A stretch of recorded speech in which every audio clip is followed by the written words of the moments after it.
Thank you.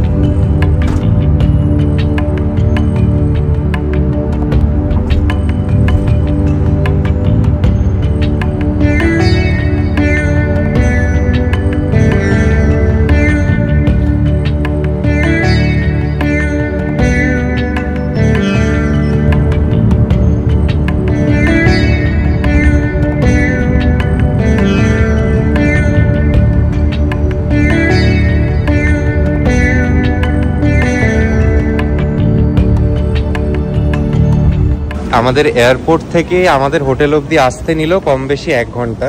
আমরা আজকে থাকছি এই বিল্ডিংটায়, এই রকম কিছুটা বাইরের ফাসাডটা। এটা হচ্ছে প্ল্যাটিনাম 1, আমাদের হোটেলটা হচ্ছে প্ল্যাটিনাম 2। এগুলো না ওই সার্ভিস অ্যাপার্টমেন্ট জাতীয়, একদম জমজমাট এরিয়া। আর এই হোটেলের এখান থেকেই দেখুন কেএল টাওয়ারটাও দেখা যাচ্ছে।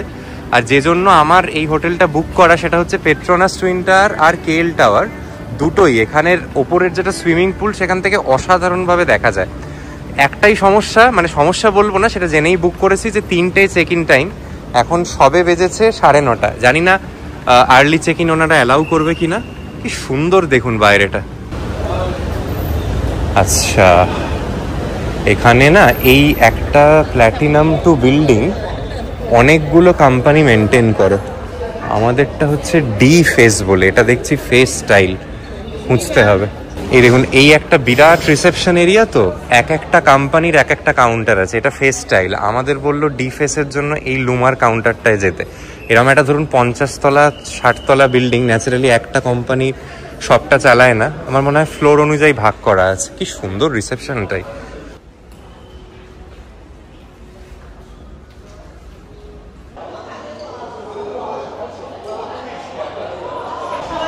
যে ভয়টা পাচ্ছিলাম ঠিক সেটাই হলো। আমরা তো মোটামুটি 9:45-এ পৌঁছে গেছি। এখানে চেক ইন দুপুর 3টে। আর মানে আমাদের গ্রুপটার বলেই নয়, এখানে যে কটা কাউন্টার আছে সবারই তাই। আর চেক আউট হচ্ছে দুপুর 12টায়। তো এটা একটা অদ্ভুত টাইমিং আর কি। মানে দুপুর 3টে যে কোনো হোটেলে চেক ইন হয় এই প্রথম এখানে দেখলাম। আর আমাদের বলছে এই 5 ঘন্টা যদি বাড়তি থাকতে চান 270 রিঙ্গিট এক্সট্রা পে করতে হবে, which means around 5,500 Indian rupees 5 ঘন্টার জন্য। মানে আমি দুদিনে এই হোটেলটা বুক করেছি উইদাউট ব্রেকফাস্ট 8,100 টাকা।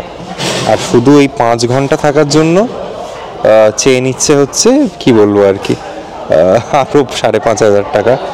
তো কোনোই লাভের লাভ হবে না। এবার এমনই অবস্থা, এখন যে অন্য কোথাও যাব কি করব কোনোটাই লাভ নেই। কারণ অন্য কোনো হোটেলেও যদি চেক আউট মানে চেক ইন করি রাদার, তাদেরও তো 12টায় চেক আউট, তাহলে 2 ঘন্টা থাকতে পারবো। আর আরেকটা জিনিস বলে দিই, সেটা যদিও আমার জানা ছিল, সেটা হচ্ছে এই পার্টিকুলার এই আমরা যে ব্র্যান্ডটাতে উঠছি আর কি, আমার মনে হয় এই প্ল্যাটিনাম 2 এর সমস্ত কটার ক্ষেত্রেই সত্যি।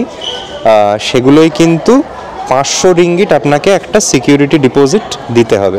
সেটা যখন আপনি মানে চেক আউট করবেন রিফান্ডেবল হবে। এবার যদি আপনি ক্রেডিট কার্ড বা এইসব কিছুতে দেন এই টাকাটা, তাহলে ফেরত পেতে কিন্তু অনেক সময় লাগবে। সেজন্য আমি 500 রিঙ্গিট আলাদা রেখে দিয়েছি, সেটা আমি পে করে দেবো আর কি। মানে ক্যাশে দিলে ক্যাশে পাবেন, আর যদি ক্রেডিট কার্ডে বা ডেবিট কার্ডে দেন তাহলে সেই অরিজিনাল সোর্সে ফিরতে কিন্তু অনেক সময় লাগে। আমি নেটে পড়ছিলাম বহু মানুষ সেই টাকা বোধহয় আজও পায়নি। এটা একটু মাথায় রাখবেন, এটা কিন্তু এটার আরেকটা সমস্যার জায়গা আর কি। আচ্ছা, আমাদের হোটেলের ঠিক উল্টো দিকে এটার কি বিল্ডিং, সেন্ডানা বলে। কোথায় শুরু কোথায় শেষ, মানে আমি এই রকম করে দেখছি ঘাটটা উঠিয়ে। আমরা যাচ্ছি এটা গ্রসারির দোকানে। এর পাশেই প্রচুর গ্রসারির দোকান আছে, যেহেতু এটা একটা ওই কি বলবো অ্যাপার্টমেন্ট এরিয়া মতো, প্রচুর দোকানপালা আছে। পরপর দুখানা গ্রসারি স্টোর। চলুন দেখি মালয়েশিয়ায় জিনিসপত্রের কি দাম।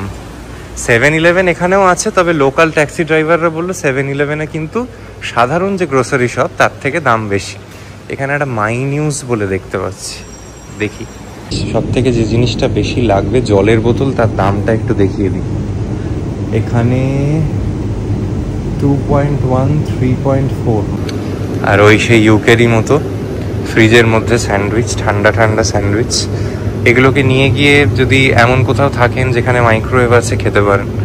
নানা রকম ইয়োগার্ট, স্মুদি, ফ্রুট জুস। তৃষার এইসব খুব প্রিয় জিনিস, এই ফ্রুট জুস, ইয়োগার্ট। কত রকম ড্রিঙ্ক দেখুন, হেলথ ড্রিঙ্ক, মিল্কশেক।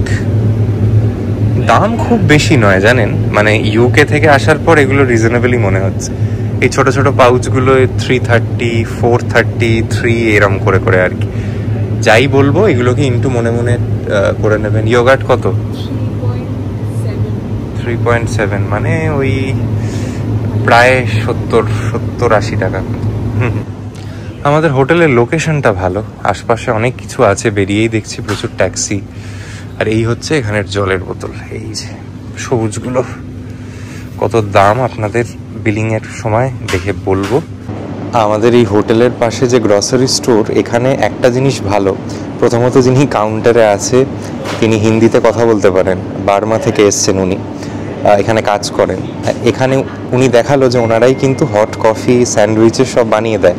আমি যেটা নিয়ে একটা চিন্তা করছিলাম যে ব্রেকফাস্ট কোথায় পাবো বা কোথায় যেতে হবে, এই গ্রসারি স্টোরেই প্রায় সব পাওয়া যায়। আপনাদের দেখাই একটু, এই দিকগুলো দেখলে বুঝতে পারবেন কত রকম জিনিস আছে, মানে জাস্ট মাইক্রোওয়েভে গরম করে খেয়ে নেওয়ার মতো আর কি।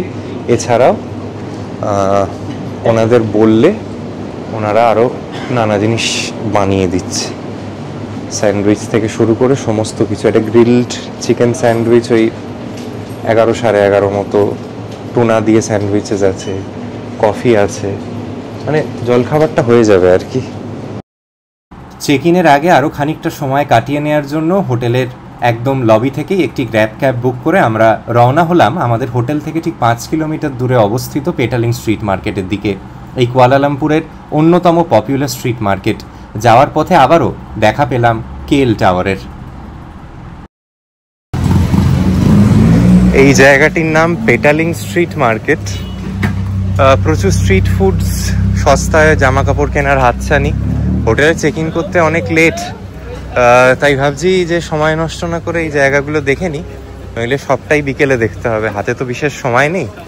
ডিউব চাইনিজ মেড জিনিস আর কি, ব্যাগ, জুতো, ঘড়ি, জামা সব রকম পাবেন। আবার অনেক দিন পরে যেন মনে হচ্ছে সেই থাইল্যান্ডেই ফিরে গেলাম আর কি, একই ফ্লেভারটা।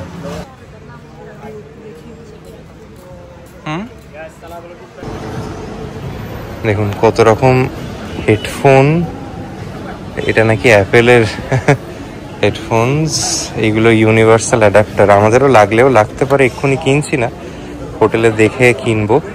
নানা রকম সাউন্ড সিস্টেমস, পেন, দামি দামি পেন।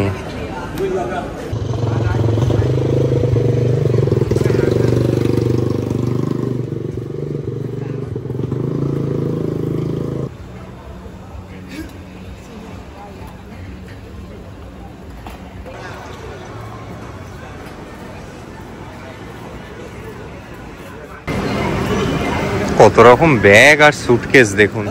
এদেশে আমি আসার আগেই শুনেছিলাম এখানে লাগেজ খুব সস্তায় পাওয়া যায়, and it's not limited to luggage আর কি, নানা রকম ব্যাকপ্যাক, অনেক কিছু আছে। আমি একটা এক্সাম্পল দিচ্ছি, এই যে বড় লাগেজগুলো দেখছেন এগুলো 90, এগুলো 80, এগুলো 75, আরও বড়গুলো 140, মানে 2600, 2700, 2800 টাকার মধ্যে এই সুন্দর লাগেজগুলো এসে যাচ্ছে।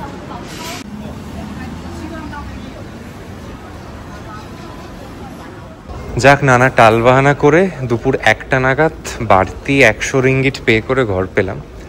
আপনি যত আগে যত আগে আর্লি চেক ইন করবেন তত বাড়তি টাকা দিতে হবে। আমাদের আর উপায় কি, ঘুম পাচ্ছে, শরীর ক্লান্ত, বাধ্য হয়ে টাকা দিতে হলো। যাই হোক, মেনে নিতে হবে। আর এনাদের এই লাগেজ নিয়ে যাওয়া অবধিও রুমের কেউ নেই, নিজেরটা নিজেকে। লিফটটাই কি সুন্দর দেখুন। আর এখানে মজা হচ্ছে, এই অ্যাক্সেস কার্ডের স্ক্যান ছাড়া আপনার ফ্লোরে কেউ যেতে পারবে না, মানে সিকিউরড এমনি সেই দিক থেকে। লিফটটাই বিরাট আসলে, এত তলা, মানে এখানে সুইমিং পুলটা 51th ফ্লোরে। এই 2-3টে লিফটের ভরসায় এই সারা অ্যাপার্টমেন্টের লোকে থাকছে আর কি। যাক, চলে এলো আমাদের হচ্ছে রুম নাম্বার 8।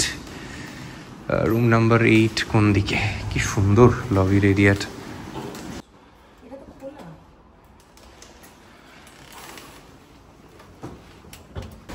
এইরকম সুন্দর রুম ভাবা যায় না। এগুলোর জন্য আমরা ওই 4000 টাকা দিয়েছি অ্যাভারেজে, বাড়তি আজকে ধরুন আরো 1000 টাকা মতো পড়লো আর কি। তবে ঠিক আছে, মানে ওয়ার্থ ইট। ঢুকে বাঁদিকে এরকম একটা বিশাল আকারের টয়লেটটা পরে দেখাচ্ছি। এদিকে লাগেজ রাখবার জায়গা, মোটামুটি একটা বিরাট ড্রেসিং এরিয়া। তারপরে এই কার্পেট করা এরিয়াটা থেকে মোটামুটি আপনার শোয়ার জায়গা শুরু। এদিকে ঢুকে একটা বিরাট বিরাট আকারের ওয়ার্ড্রোব, তাতে সেই ইস্ত্রি থেকে শুরু করে নানা রকম হ্যাঙ্গার্স, হেয়ার ড্রায়ার সব কিছু দিয়েছে। আর এখানে একটা সাইড টেবিলের পাশে ল্যাম্প, দুটো কি বলবো টাওয়েলস দিয়েছেন। এদিকে 4টে বালিশ, আর কি সুন্দরভাবে সাজানো দেখুন রুমটা, আলাদা করে আর বলবার কিচ্ছু নেই। এদিকে একটা বিরাট সাইজের টিভি, এখানে চা কফি বানানোর সমস্ত রকম সরঞ্জাম আছে। সেটা চিনি বলতে পারেন। এই লিপটনের দেখছি ইয়েলো লেভেলের, এটা বোধহয় চাই হবে, আর নেসক্যাফের কফি আছে। এদিকে একটা মিনি ফ্রিজ আছে, এদিকে একটা ওয়ার্ক ডেস্কটাও কতটা সুন্দর। এদিকে একটা বিরাট ফ্লোর ল্যাম্প, বসবার জায়গা, সামনে টেবিল। কি বিশাল রুমটা, মানে আমি দেখিয়ে ক্লান্ত হয়ে যাচ্ছি। এইদিকে আবার যেরকম বলছিলাম একটা বসবার জায়গা, আর এইটা হচ্ছে এই রুমটা স্পেশালিটি, হ্যাঁ একদম বেস্ট পার্ট, যে জন্য আমি এই রুমটা নিয়েছি সেটা হচ্ছে এই কেএল টাওয়ারের ভিউটা কিন্তু আমাদের রুম থেকেই দেখা যাচ্ছে। আর এদিকে গোটা একটা যে কুয়ালালামপুর সিটির অসাধারণ ভিউ আছে কিন্তু রুমটা থেকে। ও হ্যাঁ, এই যে দেখুন নিচে মেট্রোর লাইন, আমি খেয়াল করিনি, সেটাও দেখা যাচ্ছে। দারুণ জাস্ট এখান থেকে ভিউটা, মানে কুয়ালালামপুরের যেটা দুটো মানে খুব উচ্চতম টাওয়ার, পেট্রোনাস টুইন টাওয়ারের বাদে, দুটোই কিন্তু এই রুমটা থেকে দেখা যাচ্ছে।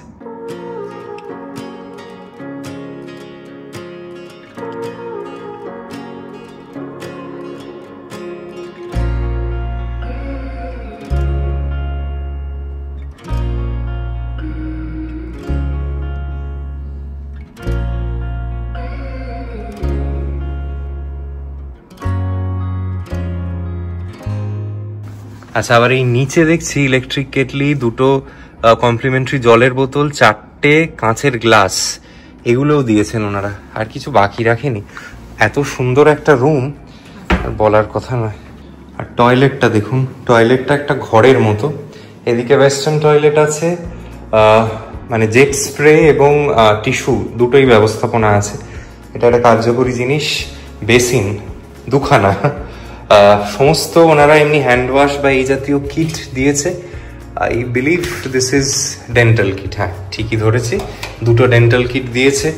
এদিকে শেভিং মিরর, একটা বিরাট আয়না, এদিকটা এইটাকে বন্ধ করলে আবার আরেকটা মিররের সেকশন বলতে পারেন। এদিকে স্নান করার একটা জায়গা, স্নানের জায়গায় বাথ জেল আর শ্যাম্পু দিয়েছেন।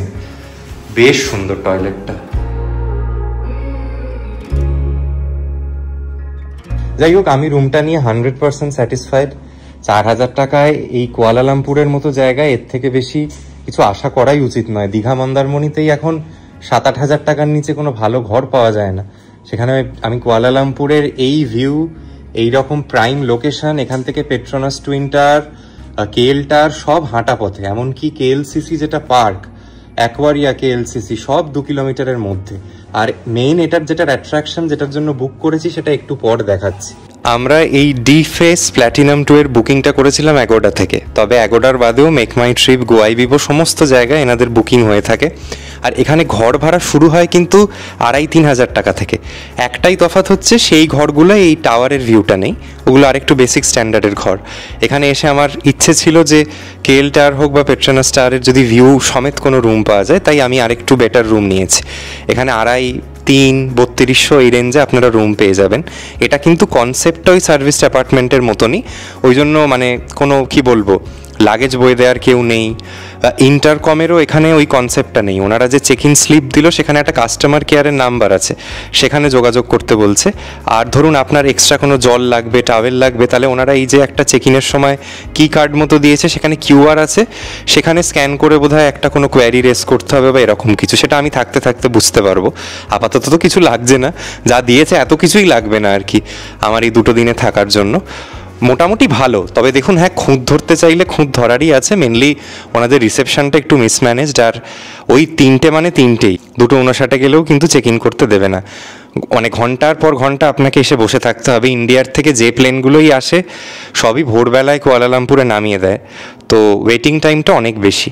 এর বাদে বিরাট একটা কিছু কমপ্লেন্টের জায়গা নেই। ভীষণ ভালো একটা পরিষ্কার পরিচ্ছন্ন হোটেল।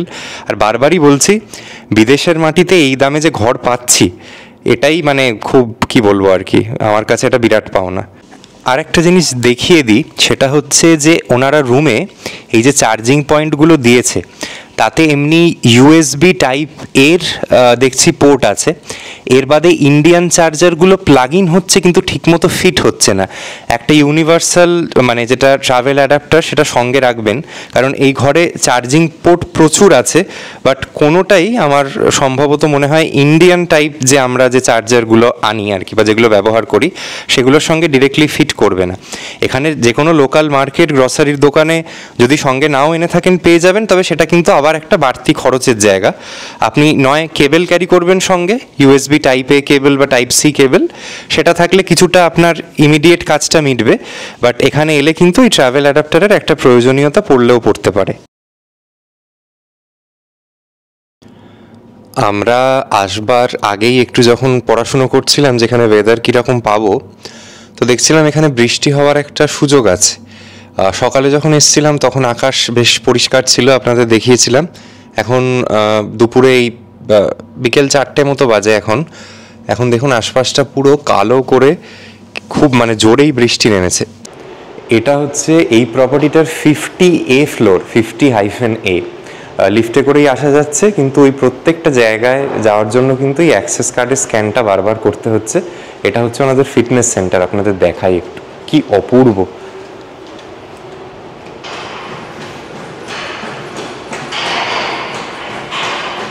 এই হচ্ছে ফিটনেস সেন্টার, জিম বলতে পারেন। যারা শরীরচর্চা করতে ভালোবাসেন, এরকম গোটা সিটির ভিউ দেখতে দেখতে কিন্তু আপনারা এখানে শরীরচর্চা সেরে নিতে পারেন। সমস্ত মডার্ন ইকুইপমেন্টস আছে। এখন বৃষ্টিটা বোধহয় একটু কমেছে। কি অপূর্ব ভিউ দেখুন গোটা শহরের এখান থেকে, দারুণ লাগছে। আর এতগুলো ছোটোখাটো ইনকনভিনিয়েন্সকে মেনে নিয়েও যে জন্য আমার এই ডি ফেস প্ল্যাটিনাম 2কে বুক করা, সেটা হচ্ছে এই ভিউটা। ভিডিওর শুরুতে আপনাদের আরও ডিটেলসে দেখিয়েছি। 51st ফ্লোরে অবস্থিত এই ইনফাইনাইট সুইমিং পুলটাই এই গোটা প্ল্যাটিনাম 2 এর যে মানে বিল্ডিং বলতে পারেন তার সব থেকে বড় হাইলাইট।